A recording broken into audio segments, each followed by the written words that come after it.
Hey guys, Sean here from Cosphere. I have the I Drive 8 in my hands and we're going to take a quick tour of it today. I have the I Drive 7 in my M5, which is in the shop right now, and let's take a quick look at the I Drive 8.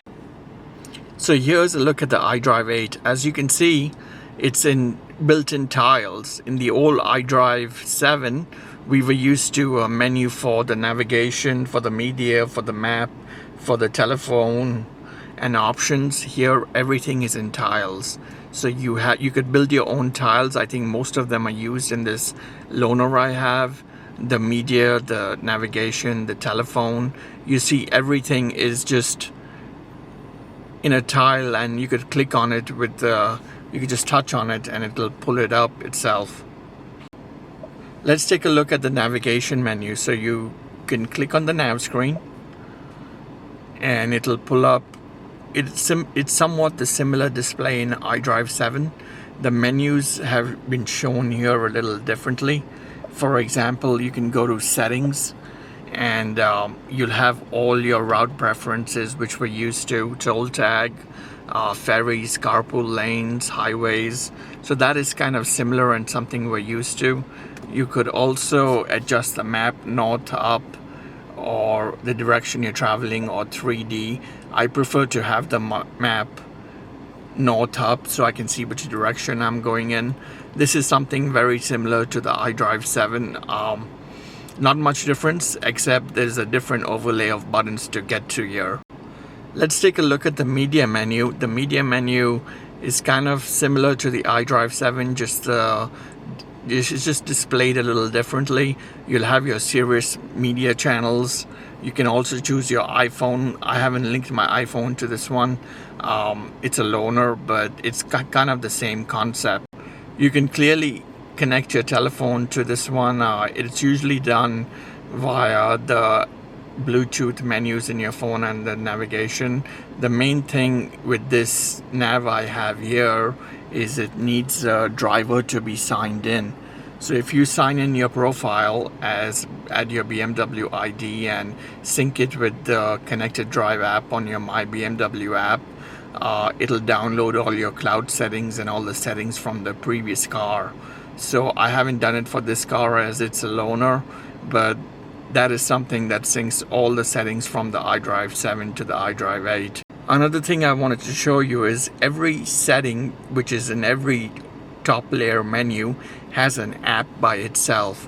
So you could go into these apps to pull up navigation or telephone, or you could go into something like interior lighting, which would be in our settings and displays in the iDrive 7. So it's the same concept. It's just they've laid it out like an iPhone or an iPad, where there are apps for everything. Going forward in their Connected Drive 9 system, I think they're going to go back to a setup somewhat similar to the iDrive 7 with the large HUD or HUD display in the front windshield. The new HUD should go from the left to the right in the windshield, and it'll display a lot of data which is in the menus in here. So that's something to look forward to. I have booked the next M3, the electric IM3. The deposit is with my dealer and I'm looking forward to that system too. Let's take a quick look at the voice commands. I wanted to show you the iDrive 7 is a little better than the iDrive 8. In the iDrive 8 you have to say longer sentences. In the iDrive 7 you could simply just fire up the voice command and say McDonald's. Could you repeat that? Show me McDonald's. One moment, I am looking for destinations. Which one of these 20 entries? You see the difference there? It won't understand the small phrases. It goes to the larger ones. More like they expect you to talk to the car more. If we click on this McDonald's, it'll take you straight to the route. I need more information like hours. That's something that Alexa does. I've shown you in the other videos. So if you use Alexa, you'll get the business hours of that restaurant, and it's very helpful on long trips with kids. Let's look at the dash. This is the dash behind the wheel. I think they could have done a lot better with this dash. The steering wheel covers a lot of it, so the real estate is actually, the big screen is behind the wheel, so whatever is not covered is the way it's displayed to you.